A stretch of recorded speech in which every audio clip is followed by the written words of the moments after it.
Broadcasting from the business capital of the world, this is the Podcast Business News Network. Welcome back to the show. The Honorable Grant Venerable joining us, our Professional of the Year. Ecstatic he's back joining us here live from California, if he's home from the holidays, which I think he is, to talk more about his amazing career, his publications, his philosophy, and so much more. How are you today, Grant? Well, that's a good question. Oh, I'm no. fine. Oh, I I had some anxious moments a few days ago that I want to at least mention.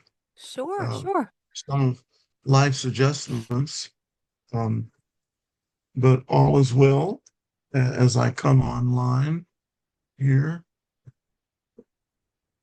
What's going on? Do you want to share it? Sure. Yeah. Are we live yet? Yes, we're live. We're live. Yes. Great.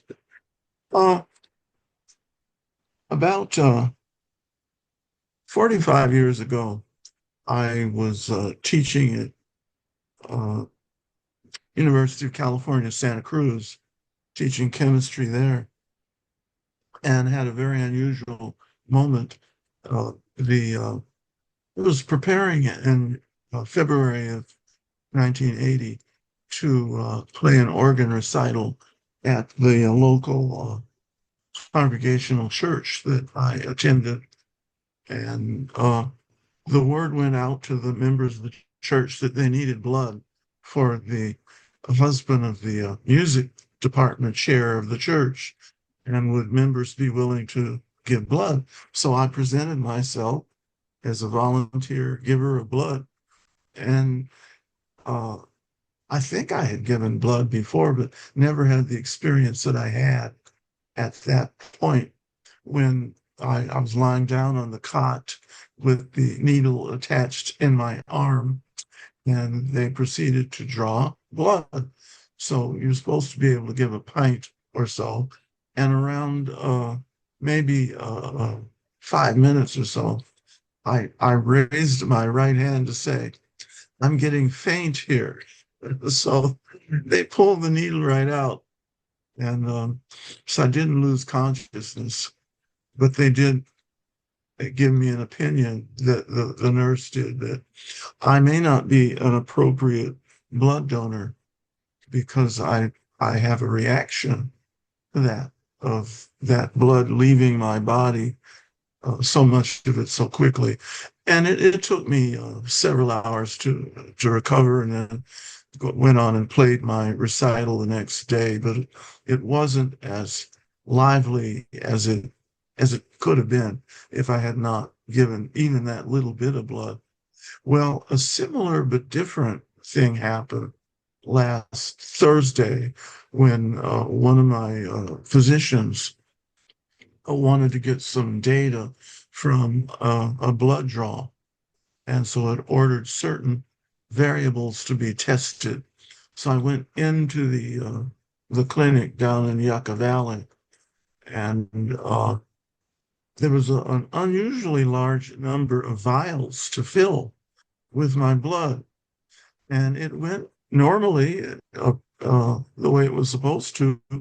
And the needle was in my arm. It must have been in there for 12 or 15 minutes. And then it was done. And then I drove home and all was well. And that was Friday. However, Friday night, at around late Friday night at 1 o'clock in the morning, it was by then Saturday morning, I was fast asleep and discovered that I was having a dizzy spell. And yet I was asleep and I didn't know what was going on. I thought that the earth was spinning around me. I thought my room was spinning. So I tried to get up out of the bed, and instead I fell on the floor, right on my face.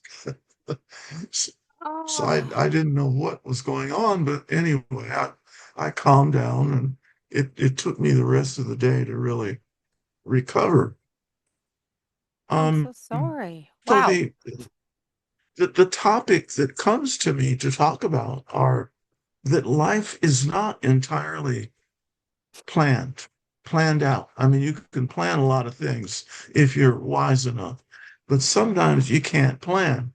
You have to adjust to what you're experiencing. So that's what I had to do. And I'm Ah, still making small adjustments. And as I do that, I'm looking at life as a proactive experience rather than as a reactive experience. yeah. So I took Ah, some notes on that sure. uh, to see how I could start. There's various mental portals that I can start from to get at the subject of my memoir, which is footprints in the chaotic unknown. So I'm really in kind of a chaotic unknown right now, but I've been used to that for decades and years. The We left off last week with one of the great chaotic unknowns of social existence in America, at least, but in many places, and that had to do with the subject of miscegenation and talking about my Uh-huh. family in who were living in servitude in Kentucky and then also in Missouri. So, but there's more to add to that, and that's what I need to do today. And that has to do with the root word of miscegenation, MISC, is the root word of miscellaneous. And anyway, miscegenation is two words. It's a root word, MISC, which means mix or mixture. And then genation refers to genes. So it's a mixture of genes. Well, that's always been an important issue in the existence of living organisms, particularly thinking organisms like human beings. Uh, so people lose sight of the fact that there's actually five basic experiences that we have. And Really? that goes along with the five dimensions in which we live. And I talk about those dimensions in my memoir. I introduce it when I introduce the film, The Matrix, back in 1999, that my matrix, called the Venerable Matrix, or just the Ven Matrix, has five domains. And those are the domains in which we have, enjoy, or suffer from our human experiences. And the first domain introduced is domain A, and that is our physical needs, our physical resources that we need to survive and fulfill our goals in life.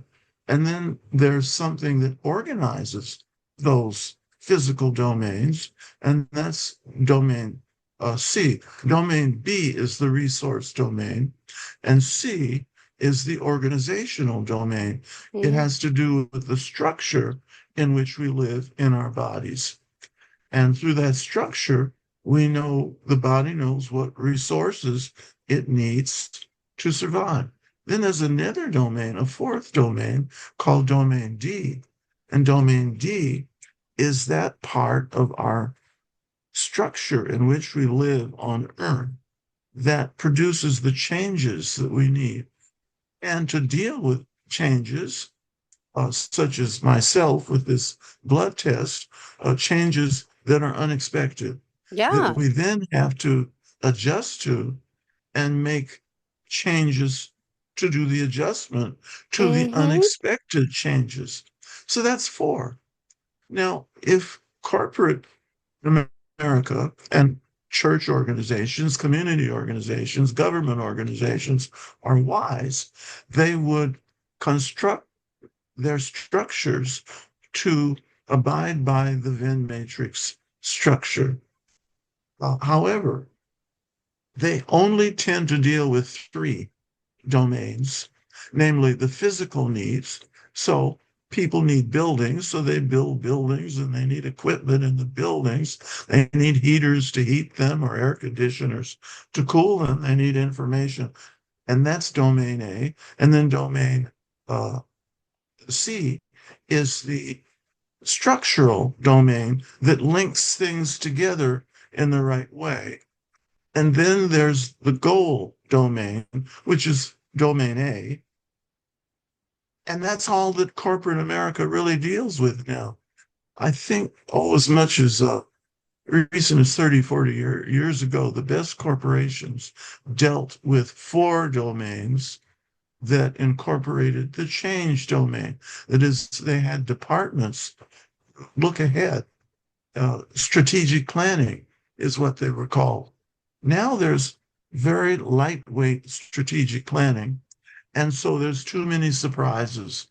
And the fifth domain is missing entirely now in our community and corporate and government, church, organizations. The fifth domain is what? It is it goes to the word quint. I think that's the Greek. Quint means five. So that's the fifth domain. And we've heard of quintessence, and that is the essential essence of life. The Greeks and the Romans and other ancient peoples had elements of life: air, earth, water, and fire. But they always knew there was a fifth domain outside of the physical ones: air, earth, water, and fire. That was the quintessence.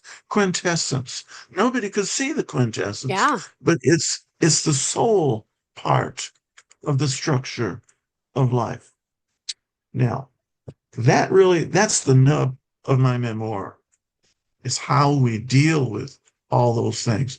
But more specifically, is how my ancestors dealt with those things, and then how their descendants are dealing with them today. Well, that brings where we left off, uh, talking about my great great grandmother, who was born around 1809. Well, that's a darn long time ago.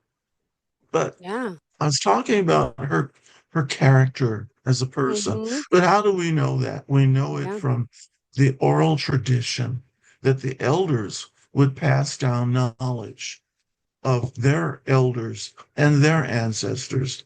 Fortunately, when I was in graduate school at Yeah. the U Chicago in the late 60s, 65 to 70, I was only a few blocks away from the oldest person in my Wow. mother's branch of the family. And she lived in Hyde Park, Kenwood, Aw. Chicago, which is where the University of Chicago was located, just a mile south of that. Mm-hmm. And it was a very fine upper middle class neighborhood with large mansion sized homes. Well, that was my cousin Cleo, my mother's eldest first cousin. Cleo was, at the time I started graduate school in 65. She was already 70 years of age and would love to talk about her ancestors. She shared a lot with me, for which I was grateful. But I think I probably encouraged her to do that. But my younger cousins weren't that interested, because I think they felt life was a little too realistic for them because of the new social standards. I'll put new, they weren't really new, but things change. People talk about different things in different eras of human existence.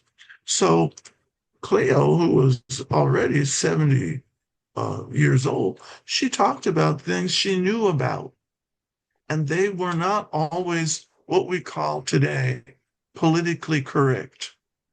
Political correctness is simply those pieces of information that tend to make others nervous because they don't want to hear them talked about. And that's what I left off on at our last session, namely my great great grandmother, who was Cleo's grandmother. And fortunately, Cleo knew this lady, Ari Scott White, who had 8 children that we could count from the records that were kept. And all 8 children, they had different fathers.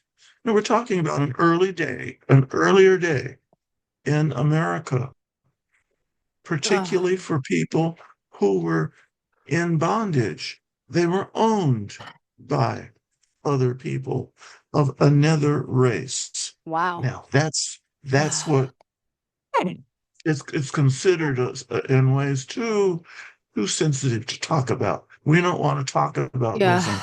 Yet it's the very thing we need to talk about to finally get through the chaotic unknowns Yeah. that we're struggling against today in the United States and in a few other places across the world. So that's one of the purposes of the memoir is to get that knowledge out, to get me, get my family, to get others comfortable talking about things that are considered delicate and politically incorrect today. So I'm making them correct to talk about. And that gets into the prologue of this memoir about Aries Scott's comparative exercise of free will. Now, free will, you always have to measure by, okay, what are the social rules and expectations of human behavior around us? And Ari was took a little more free will. I shouldn't say a little more. She took a lot more. And there were those women who were in the enslaved classes who did take a lot more, but Yeah. they did it shrewdly so that they could maximize their survival and their well-being, which is what Ari did. So she'd done what female animals have always done in selecting the mates by which to bear offspring. It Wow. goes back to reptiles, to Yep. uh, cats, bears, wild animals, but especially to people. But Mm-hmm. people didn't have rules of behavior Nope. until there Until was what? civilization. So true, And right? that brings me to the subject of there's really 3 sets of laws that Mm. govern human beings. And that's Ah, one of the things I wanted to talk about in in ah, this in this go for interview. it. Yeah, what are they? Namely, it's there's 3 sets of governing laws Mm-hmm. among civilized human beings. And that civilized people go back about maybe several thousand years.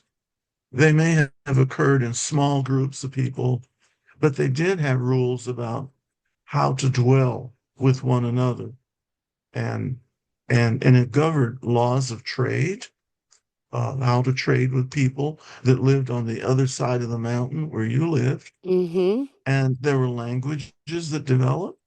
And uh, so civil laws developed, the laws governing the lives of citizens of different societies. But those were not the only laws. They were, in fact, the lowest level of basic laws we had.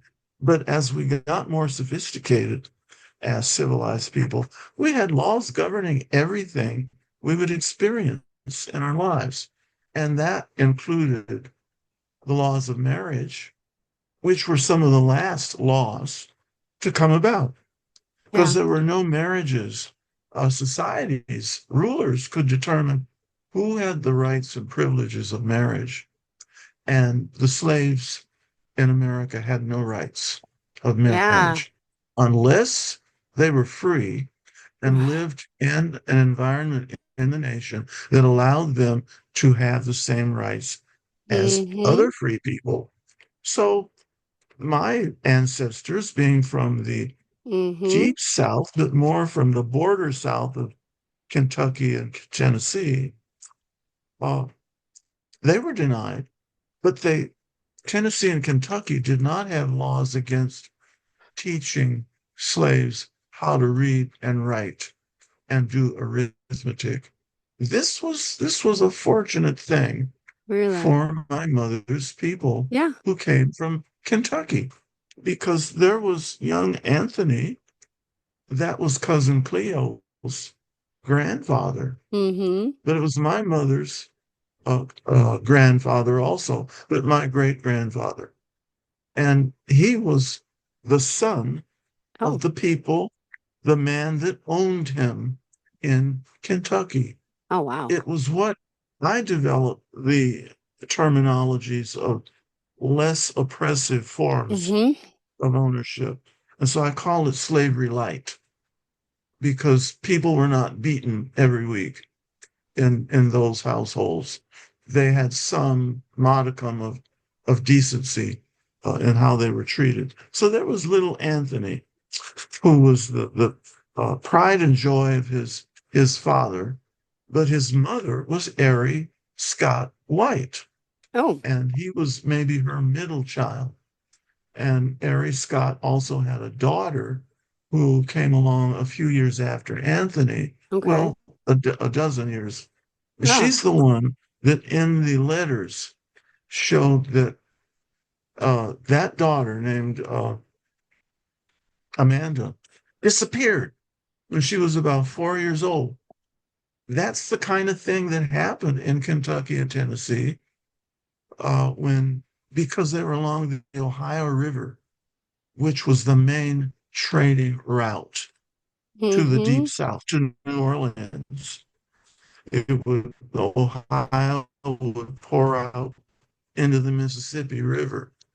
And there were people who wanted to buy slaves that would come up to Louisville, Kentucky, to look for some people to buy or to steal. And that was the fear, is that little Amanda may have been stolen with her mother, Lucy Scott, who's telling this story in the letters that she has written. So Lucy was the first one to leave the South, the Kentucky.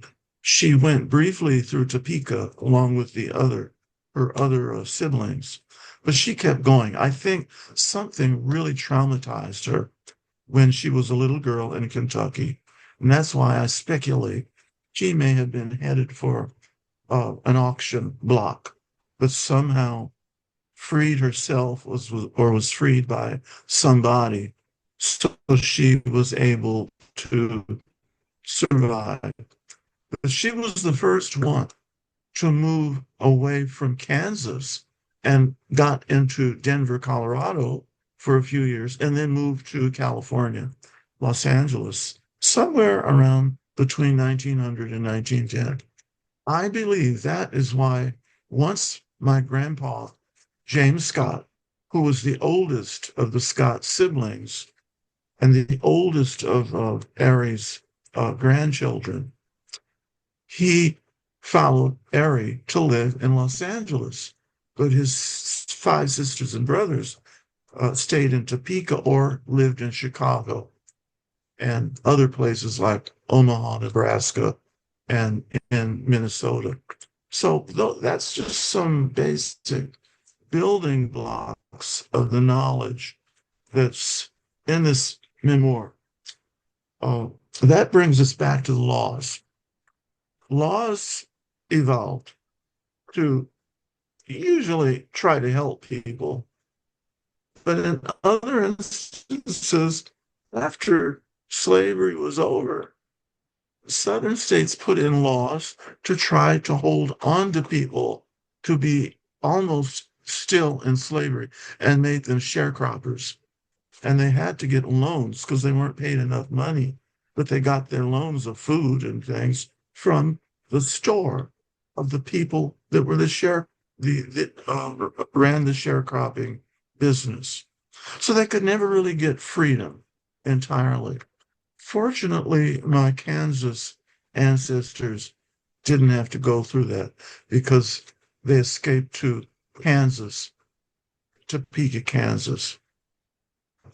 That takes us uh, to the adventures of those people in the memoir and how they developed such diverse descendants with all the careers that we've had that are noted in this prologue.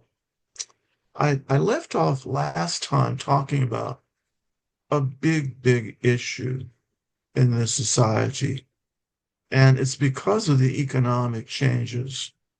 In that, when I was a youngster, all the way until I was in my 30s, the corporate America was much more aligned with democracy than it became later, especially now.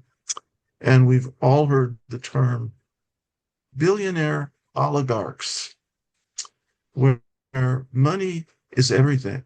They live for money above all else. And so even the boards of directors of corporations are changed in their whole purpose, their sense of purpose, and that they're not as interested in doing the right thing for their employees.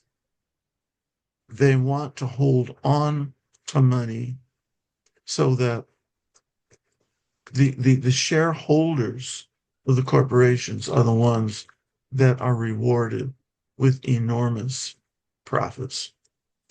So all that is getting its start here in the uh, prologue of this book. And the prologue isn't that long, but it is that important. But it's there where this idea of victimization starts to get recognized and sorted out. Well, with slavery, it was easy. You were a victim if you were owned by someone, and you were fortunate if you were owned by someone who at least treated you with a modicum of decency. But not everyone was treated decently. And so that made them more victimized than those who were treated decently. You can only imagine the impact on me as a descendant of that system, what it would have been like for my growing up and realizing my ambitions had I come up under a more oppressive system of owners, the people that owned my great grandparents and great greats and great grandparents.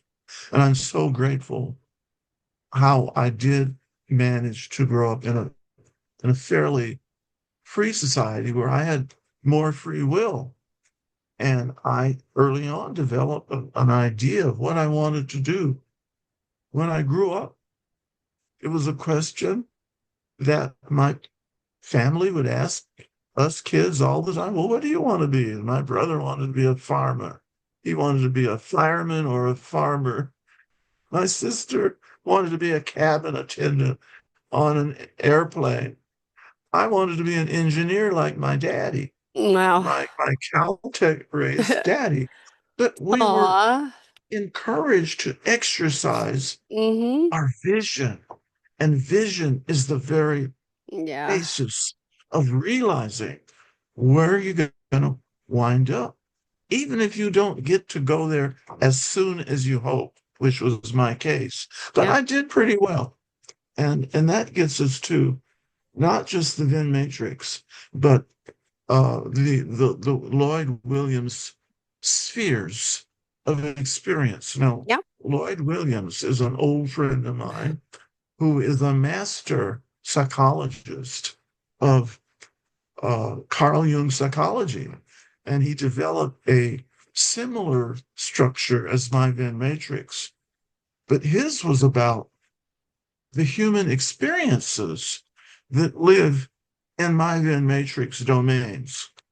So there's five of his spheres, five Williams spheres.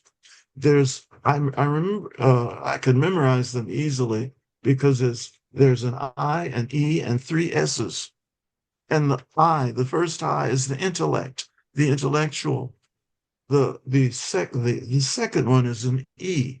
It's the emotional. Wow. I don't Yeah. mean necessarily being upset emotionally, but I mean the emotional intelligence that works in our lives to Mm-hmm. give us good intuition and creative insight. Then the three S's are S for Mm-hmm. spirituality and sexual, the Yeah. sexual experience S, and the social experience S.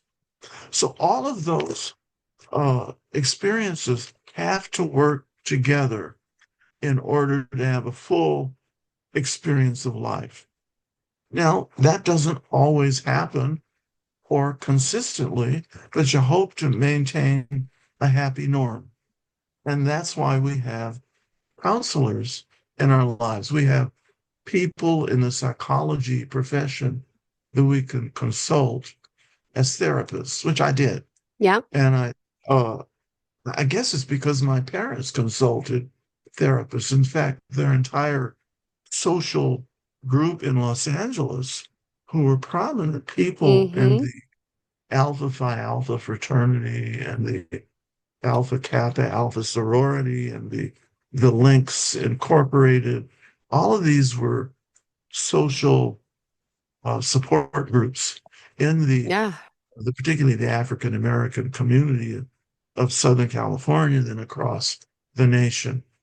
And I remember when one of those groups brought a very noted psychiatrist from back east. She was a Dr. Logan, and my parents were always careful to tell us. I mean, we were, I guess, only 5, 6, or 7 years old, and they would say, "Well, Dr. Logan is coming over to talk to daddy and mommy today. So you have to go back and into your rooms and just be quiet until Dr. Logan finishes talking to us." So that was a regular ritual for maybe a whole year or so. But what did it do? It it gave us an example that psychotherapy is intended to be a very important activity to uh, subject yourself to improve the quality of your existence, particularly the relationships that you're trying to develop, whether they be with close friends, with spouses, with relatives, with people that you're in business with, that you work with on the job. So that that was gave me a sense of friendliness and at easiness about. So by the time I was a professional as a professor, I discovered, I think I've mentioned to you, professoring can be a very political activity. By political, I mean it's very people intense. Political, pol is it means people in Greek. And uh, and then I had experiences with psychotherapy in Santa Cruz when I taught there. Also, when I moved to the Bay Area.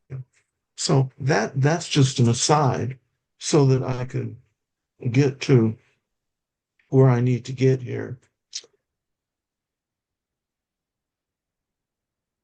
You Um, have a lot. Okay. ahead. yes, um, a lot of what I have to talk about is from this prologue called "Claiming Self-Agency." Mm-hmm. In my case, claiming my self-agency, claiming the power to Yeah. envision how I want my life to be, have a vision of what a Uh, job looks like. Not just go in and get a job just to get a salary, but what it looks like, how does it taste? How does it smell? How does it sound? How does it look? yeah. How does it feel? Uh, Uh, that's different from uh, what chattel slaves yeah. have to deal with. Chattel slaves means slavery that's in the interest of earning a profit, a corporate profit. That's what plantation owners had to do. And so their servants were chattel. Um, there was a sense of victimization that developed then. Uh, it is only human to be seduced by Yeah. the illusion of limitation, fear, hatred, violence, and victimization as both self-fulfilling prophecy and prevailing truth. It goes without saying that maintaining the victim illusion has been a primary interest of the mass media industry, especially during national election campaigns. The illusion obscures the empowering alternative of creating one's reality from higher and better illusions. After all, an idea, a pure idea, is just a form of an illusion. This is a vision of seeing things as we freely choose them to be, as if they are already true. Unrealistic fantasy, some would object, but this was the logic of Lucy Scott's prophetic Christianity of loving one's neighbor as oneself. It was a logic of living in the moment and the logic of a faith in a larger love of self and one's neighbor. That's the old Jewish law that came from like 4,000 years ago. And then the Christians recodified it in the time of Christ around the first year AD. It was a logic of paradox that it was true for my ancestors. It led to an unanticipated blessings and protections from harm arising from their fundamental trust in and openness to life in a transcendent reality is true for me today. The complex character of the family's history is evident in the complex character of Lucy Scott, born in 1780s Virginia. Okay. The ripening of this complexity with Ari Yep. Scott in early 1800s Kentucky Ugh. makes a quiet but significant turning away from a mindset of victimization as an inevitable defining consciousness and way of life. Now, right away, a lot of my friends and colleagues and academe would say, well, that's not reasonable. Um, however, in their Yeah. less oppressive servitude in adjoining Kentucky counties, Ari and her mother Lucy were among the first of my known ancestral Yeah. kinfolk to take the responsibilities and risks for creating their life experience as they wished it to be, however different from prevailing social expectations. Their example is an empowering vision for both historically and presently oppressed people, and they know who they are. People whose wages are too low to only work one job. You have to have several jobs now to survive. That's oppression, and it makes them feel like victims. The Scots and the Venerables of Kentucky represent a defining moment for one African American extended family. And there are thousands of others Mm-hmm. whose stories cry out to be told. Some have already been told, Yeah. like Isabel Wilkerson's book. Yeah. Theirs was a defining moment that propelled the upward march of their descendants from slavery into Mm-hmm. middle and upper middle class post 19th century Wow. enclaves from Wow. Missouri and Kansas to Illinois, California, and beyond. And theirs was a bright example of transcending the color Mm-hmm. line and embracing life experience as it was, the good, and the sordid. Ah, It was their entry point to inner peace yeah. and fulfillment in a chaotic and imperfect world, Ah, irrespective of adversity. So mm-hmm. that's really an important jumping off point for our listeners to replace, and I call it what it is, the illusion of victimization by what we can call a higher and better illusion. That sounds almost humorous Yeah. to it's really acknowledging something that psychologists like Carl Jung have attempted to teach their patients that whatever it is afflicting you emotionally and even has physical consequences, you can deal with your mind, Yeah. as Lloyd Williams says, with his five uh, spheres of human existence, five Mm-hmm. spheres of experience.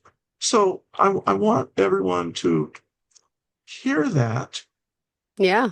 um, the illusion that we've tended to adopt, which is victimization, Mm-hmm. and then others in the academic world will say, "Well, that was for real." Yes, it is real, but that Uh-huh. doesn't mean you have to put it in your soul and worship it as your God. Yeah. Literally, I mean that as your God. Victimization becomes your God if you let it be. Or you could swap it out Mm-hmm. and make an empowering illusion where you see your children in Yeah. their adult lives living in a way successfully that you may not have achieved, but you're still working toward it. That's what the memoir is about. It's Mm. not about avoiding the Oh. sordid facts of life. It's about my discussing some Yeah. sordid consequences that I got over. It's Yeah. what Henry Louis Gates talks about on Finding Your Yeah. Roots, is how people made a way to success, happiness, joy, prosperity out of no way. And you do it by Yeah. learning how to remanipulate, reframe how your mind looks at life. You Yeah. reframe it. You have the freedom to do it. No one's stopping you. Just do it and sit down and draw a picture of it if you have to. Yeah. Well, where do we go from there, Jill? Any thoughts come up? Well, I just can't believe. I mean, by the way, everything that we're speaking about is all of this part of your memoir, except the latest things that we're speaking Yes, of? even down to the last chapter. Wait, how long, how big of, how many pages is this? Well, I don't want to scare people, but it's for about uh, including index, each volume is 350 pages. So Wow. you're looking at a 1,400 God page bless you. Amazing. literary work. But the last Yeah. chapter is about my even questioning if I even succeeded, Oh my if I gosh. had enjoyed happiness as I wanted. Oh Then my I had gosh. to confess I did. There were times I got discouraged. I don't want to hold that back from the reader. I want to Yeah. share with the reader how I turned it around, how I did what was considered a defiance of what we consider reality. How dare you do that? Most people aren't as fortunate as you. I ran across that in the schools where I had been a teacher and administrator, in which some other teachers would say, "Well, you have to understand, Dr. Venerable, our students aren't as smart as you are." I said, "Nonsense. They're open, free little minds if you give them a chance to know they're free to think and envision the future they wish to enjoy without being having all of the negatives of what others suffered from thrown at them. Yeah. And those things did happen. It happened to friends of my family, Mm-hmm. people who lost homes and floods and hill caves in and fires. But what did they do? They turned around and put it all back together and built back better than before. But they were people who came from ancestors like my parents did. Yeah. And they had that vision of themselves, of their own inner power, their own inner vision to create what they wanted to create. I didn't know I was going to be a leader of universities. When I entered UCLA as an undergrad, I didn't even envision myself as being a professor when I finished school.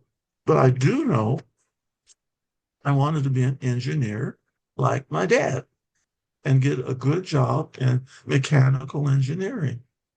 But as I discovered my aptitude, my ability, what I really liked was in the area of atoms and molecules in chemistry, chemical reactions. And that was showing up even when I was 16 years old. My father saw that. He knew it. I didn't see myself that way, but he did. I was the one that would go to the big hardware stores in Los Angeles because he would take us there once a week just so his kids could look at the various items and play around in our minds of what can we do with these things. And that's when I purchased about 10 solar cells. They were only about yay big. And they were cells I attached to a block of wood and put that wood block on a pole and erected that pole on the roof of the family house. Now, there's all kinds of stories told about people that do well in science and what they did as little children. And every, great chemist and physicist uh, did something like that as children. Many of my classmates at UCLA in chemistry, one of them loved to blow up tree stumps. So he learned how to make explosives. Another one learned how to make wine as a teenager. Another one Wow. learned how to do other things with chemicals. He learned, and so these were kids that became successful Yeah. in school and as adults in their careers. And many became professors. What did I do? I was going up on the roof, risking Of course you were. Yep. my hind end, not erect this pole up there and to attach a wire from the cells down in my bedroom and put the other end of the wire into a beaker of water to see what would happen.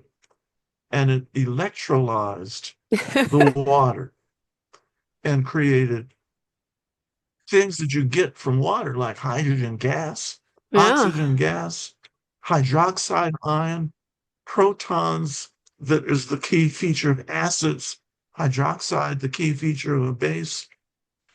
And that's what my doctoral dissertation was on at the University of Chicago, except I had graduated to a place Yeah. more sophisticated than going to the hardware store to buy solar cells. I got myself into a program at the Argonne National Laboratory Wow. where I utilized the high energy accelerators that accelerated electrons to near the speed of light, where they had an energy of like 15 million electron volts per electron. Well, that's a high Yeah. energy. I mean, you could tell just from the millions.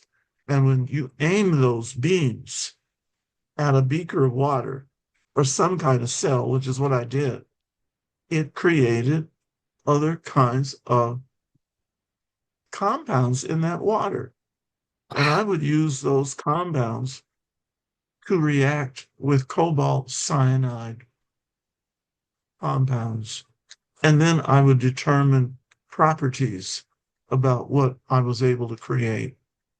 And I created cobalt cyanide complexes with a very short half-life, about 6 millionths of a second.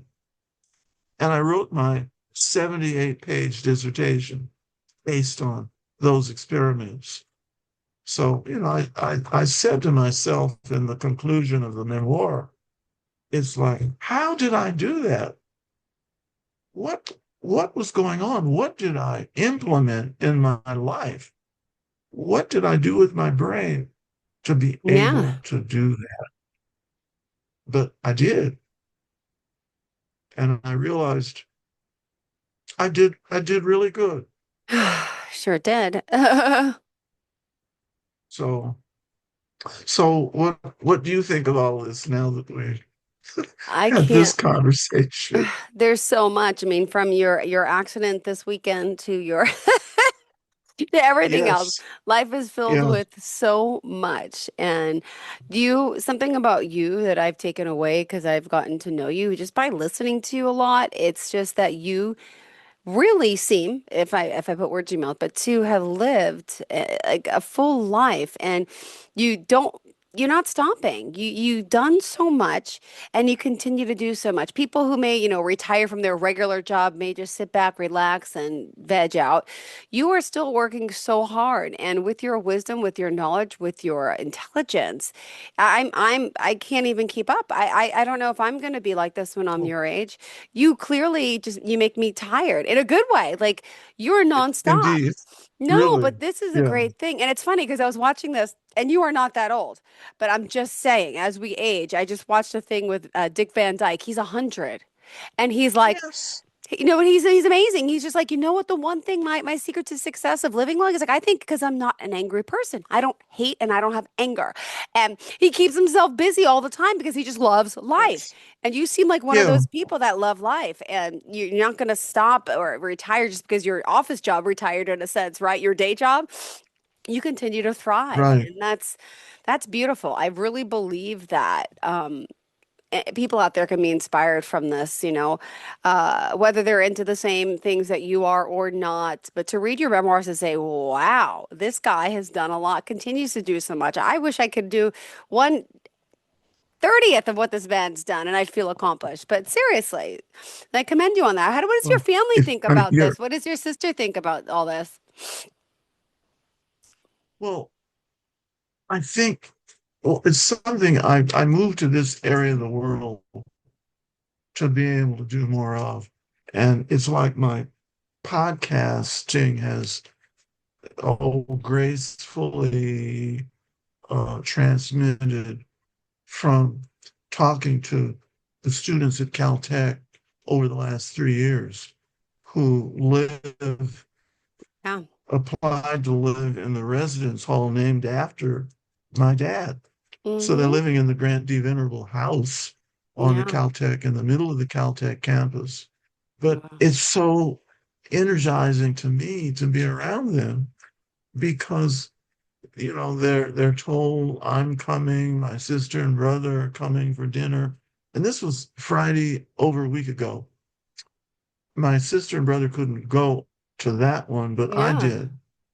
And the youngsters, by youngsters, I mean, they're anywhere from 17 to like 23 years of age. And they show, demonstrate excitement. Oh, this son of who Venerable House is named after is coming to have dinner with us. And they had a wonderful dinner that night where the institution lets them have extra budget. Like, so our budget bought us a beef Wellington to eat. Yeah. And of course, that has these lovely veggies in the croissant that the Oh, Wellington is wrapped in with this delicate tasting sauce. And then a dessert, a lava cake, or a chocolate lava cake that is such a delicate, it's a round little uh, cake not quite like a donut, but it's soft, it's delicious. And then it had two little raspberries at the bottom, covered Mm. with sauce that was so delicate in flavor. It just set off the beef Wellington perfectly. So these students are living. They're living as well Yeah, as any billionaire household so true. youngsters live. And but they really wanted to hear what I had to say. Yeah, amazing. And that's what, that thrilled me. They're asking questions. And I'm giving, reflections on how did I grow up? See, I wanted to go to Caltech, but I couldn't get in. But I didn't have high enough SAT scores. Really? But, that's all I testified to that in my conclusion that was I really successful? I didn't get into a lot of schools I wanted to go to, Yeah, but life, if you're open to it, dishes you up to something better.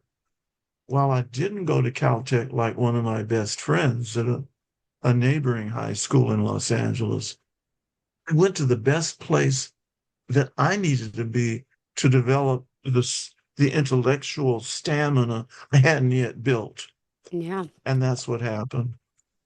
So it enabled me to get into the graduate school that I felt I wanted to get to.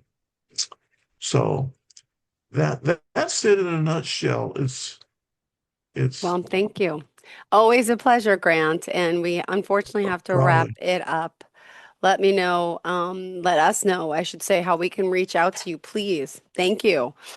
Ah, We'll try the website at yep. grantdvenerable PhD Mm-hmm. all .com, all lowercase, and you'll find it up there somewhere. And the book is mentioned, um, Footprints in the Chaotic Unknown. It's really sharing with people about their own footprints. They have Most of us have 2 feet that make footprints in the time space in which we live. So the idea is to make a significant footprint that the young can follow from there. So that's been my hope. It's still my hope. Uh, but there's more on that. So I didn't know we were going to talk about all these things, but Mm-hmm. they just congealed in my mind once we got started, and Yeah, that was very thrilling. good. Well, thank you so much, Grant. And we'll talk again next week before the big holiday. And happy Hanukkah to those out there celebrating. Happy holidays upon us, almost Christmas. Okay. And we'll talk next week. Thank you again. Okay. Happy holiday to you. All You right. too, sweetheart. Thank Okay, you. Jill. Bye All bye. right.